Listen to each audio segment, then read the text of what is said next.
السلام علیکم ورحمۃ اللہ وبرکاتہ۔ قرآن کریم کے ترجمے کی ایک نئی کلاس کے ساتھ میں اپنے تمام ہی بھائیوں اور بہنوں کی خدمت میں حاضر ہوں، اور آج ہم لوگ دوسرا پارہ ہم لوگوں کا چل رہا ہے، اور دوسرے پارے کا دوسرے رکوع کا ترجمہ ہم لوگ کریں گے۔ بہت چھوٹا سا رکوع ہے، تو یہاں تک ہم لوگوں نے لاسٹ کلاس میں ترجمہ کیا تھا، تو آج ہم لوگ یہاں سے ترجمہ پڑھیں گے، ٹھیک ہے۔ سب سے پہلے تو آپ سمجھیں کہ ان آیات میں اللہ تعالیٰ کیا فرما رہا ہے۔ قبلے کی تبدیلی پر، یعنی قبلہ چینج ہوا نا، پہلے خانہ کعبہ تھا قبلہ، پھر بیت المقدس ہو گیا کچھ مہینوں کے لیے، پھر دوبارہ سے خانہ کعبہ کو قبلہ قرار دے دیا گیا۔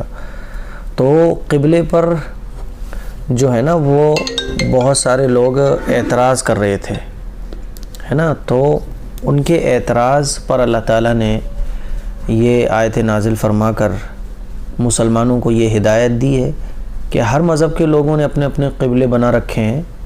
یہودی جو ہیں وہ بیت المقدس کو اپنا قبلہ مانتے ہیں، مشرکین مکہ خانہ کعبہ کو قبلہ مانتے ہیں، یا عیسائی جو ہیں وہ جہاں عیسیٰ علیہ السلام کی پیدائش ہوئی اس کو اپنا قبلہ مانتے ہیں۔ تو یہ لوگوں نے اپنے اپنے قبلے بنا رکھے ہیں، اور مسلمانوں سے اللہ تعالیٰ نے یہ بھی فرمایا پیغمبر کے ذریعے کہ تمہارے لیے ممکن بھی نہیں ہے کہ اس دنیا میں ان کو کسی ایک قبلے پر جمع کر سکو۔ اسی لیے اب ان لوگوں سے قبلے کی بحث میں پڑھنے کے بجائے تمہیں اپنے کام میں لگ جانا چاہیے، اور وہ یہ کہ اپنے نام اعمال میں زیادہ سے زیادہ نیکیاں درج کرو، اللہ کو راضی کرنے والے کام کرو، اور ان لوگوں کو ان کے حال پر چھوڑ دو۔ سب کو ایک قبلے پر تم نہیں جمع کر پاؤ گے، اب اپنے کام پہ لگ جاؤ، ان کو جھگڑنے دو، ٹھیک ہے۔ اور یہ جہاں کہیں بھی ہیں، مرنے کے بعد اللہ تعالیٰ آخرت میں ان سب کو جمع کرے گا، تب ان کو پتہ چل جائے گا کہ صحیح کیا تھا اور غلط کیا تھا۔ اسی کو اللہ تعالیٰ یہاں سے بیان فرما رہا ہے، دیکھیے گا۔ وَلِكُلٍّ وِجْهَةٌ هُوَ مُوَلِّيهَا فَاسْتَبِقُوا الْخَيْرَاتِ، اور ہر گروہ کی ایک سمت ہے جس کی طرف وہ رخ کرتا ہے، لہٰذا تم نیک کاموں میں ایک دوسرے سے آگے بڑھنے کی کوشش کرو۔ اینما تکونوا یأتی بکم اللہ جمیعا، تم جہاں بھی ہوگے اللہ تم سب کو اپنے پاس لے آئے گا۔ ان اللہ علی کل شیء قدیر، یقیناً اللہ ہر چیز پر قدرت رکھتا ہے۔ اب لفظ ٹو لفظ ترجمہ دیکھیے۔ وَلِكُلٍّ، ہر ایک گروہ کے لیے، وجہتن ایک قبلہ ہے، ہوا مولیہا جس کی طرف وہ رخ کرتے ہیں، فاستبقوا الخیرات، خیرات نیکیوں کی طرف، فاستبقوا خوب نیک کاموں میں ایک دوسرے سے آگے بڑھنے کی کوشش کرو۔ اینما، جہاں کہیں بھی، تکونو تم ہوگے، یاتی لے آئے گا، بکم اللہ اللہ تم کو، جمیعا ایک ساتھ جمع کر دے گا۔ ان اللہ بلا شبہ اللہ، علی کلی ہر چیز پر، ہر کلی شیء ہر چیز پر، قدیر قدرت رکھتا ہے، ٹھیک ہے۔ آگے دیکھیے۔ وَمِنْ حَيْثُ خَرَجْتَ فَوَلِّ وَجْهَكَ شَطْرَ الْمَسْجِدِ الْحَرَامِ، اور تم جہاں سے بھی سفر کے لیے نکلو، اپنا منہ نماز کے وقت مسجد حرام کی طرف کرو۔ وَإِنَّهُ لَلْحَقُّ مِنْ رَبِّكَ، اور یقیناً یہی بات برحق ہے، حق بات ہے جو تمہارے رب کی طرف سے آئی ہے۔ وَمَا اللَّهُ بِغَافِلٍ عَمَّا تَعْمَلُونَ، اور جو کچھ تم کرتے ہو اللہ اس سے بے خبر نہیں ہے۔ اب اس آیت کا لفظی ترجمہ دیکھیے۔ وَمِنْ حَيْثُ، اور جہاں کہیں سے بھی تم سفر کے لیے نکلو، خرجتا نکلو، فولی تو پھیر لو، تو کر لو اپنا رخ، وجہ کا اپنا چہرہ نماز پڑھتے وقت، شطر المسجد الحرام مسجد حرام کی طرف، وَإِنَّهُ، اور یقیناً یہی بات، یعنی جو باتیں بتائی جا رہی ہیں یہی بات، للحق حق ہے، من ربک تمہارے رب کی طرف سے، وَمَا اللَّهُ، اور اللہ نہیں ہے، بغافل غافل، عما ان کاموں سے تعملون جو تم کرتے ہو. آگے دیکھیے وَمِنْ حَيْثُ خَرَجْتَ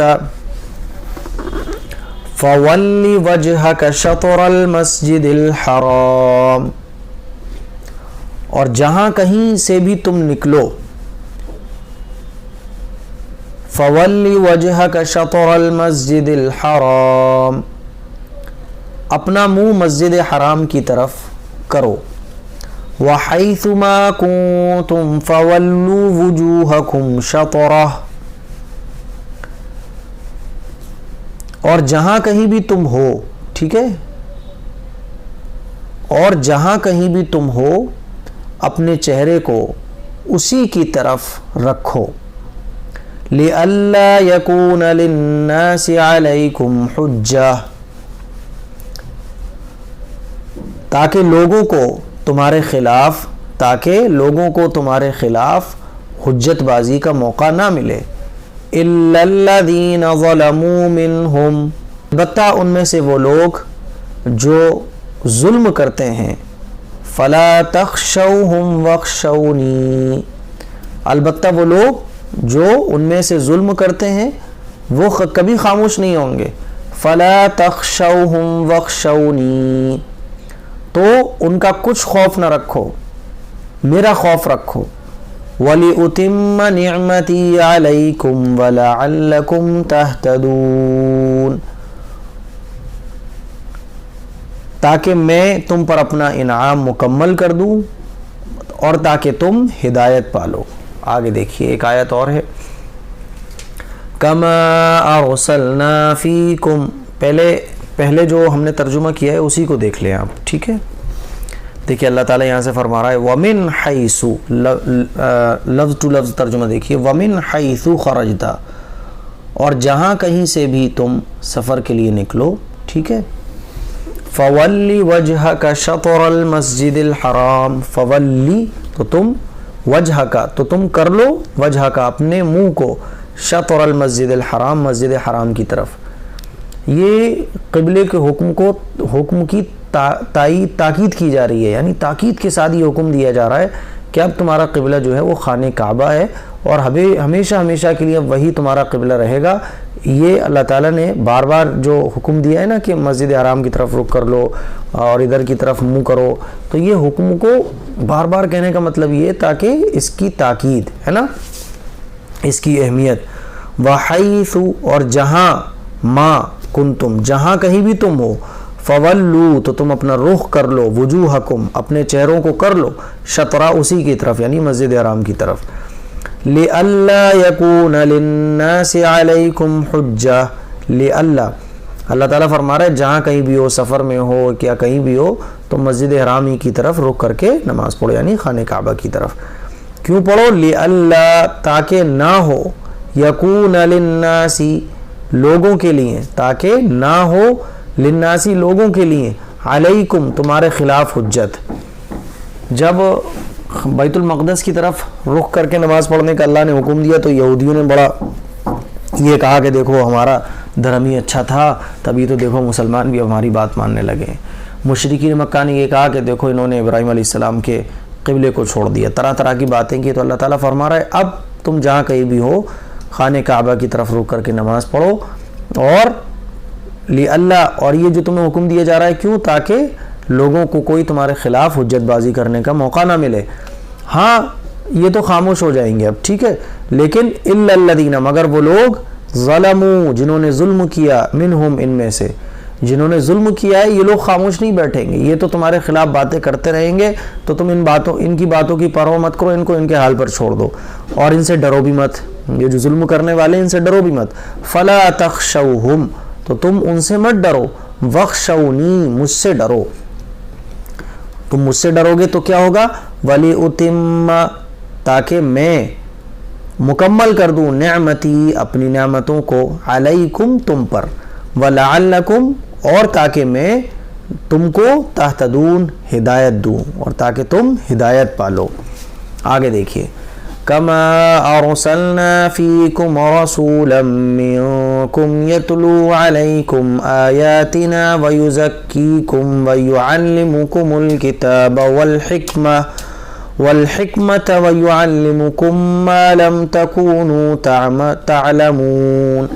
ابراہیم علیہ السلام نے دعا کی تھی کہ اللہ میری اولاد میں سے ایک ایسی امت بنا جو معتدل ہو، اور ان میں ایک ایسا پیغمبر بھیج جو ان کے سامنے تیری کتاب کی آیتوں کو پڑھ کر سنائے اور ان کا تزکیہ کرے اور ان کو کتاب سکھائے اور حکمت سکھائے، وہ باتیں سکھائے جو وہ لوگ نہ جانتے ہوں۔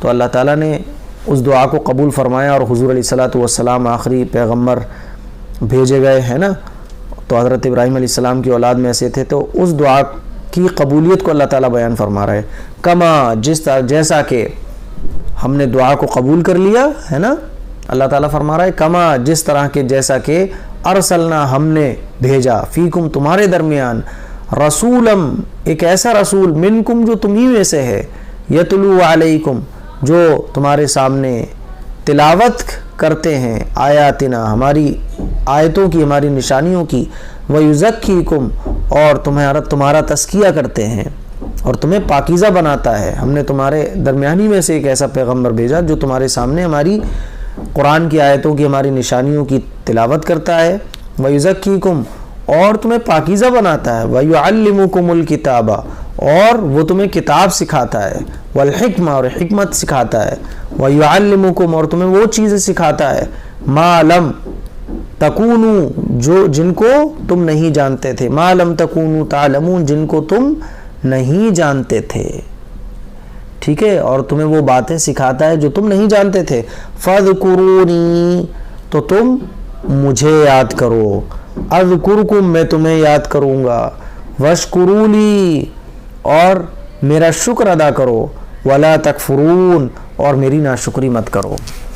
اللہ فرما رہا ہے میں نے تمہارے درمیان ایسے پیغمبر بھیج دیے جو تمہیں میری کتاب سکھاتے ہیں، میری کتاب کے اندر کی جو باتیں وہ سکھاتے ہیں، تمہارا تزکیہ کرتے ہیں، اور وہ باتیں جو تم نہیں جانتے تھے وہ باتیں میرے پیغمبر تمہیں بتاتے ہیں، تو میرا شکر ادا کرو، مجھے یاد کرو، تمہیں یاد کروں گا، اور میرا شکر ادا کرو، میری ناشکری مت کرو۔ تو مجھے امید ہے یہ جو ایک رکوع ہے ہمارا، یہ ترجمہ تفسیر آپ سمجھ گئے ہوں گے۔ کمنٹ کر کے بتائیے گا قرآن کے ترجمے اور تفسیر کی یہ کلاس آپ کو کیسی لگی۔ السلام علیکم ورحمۃ اللہ وبرکاتہ۔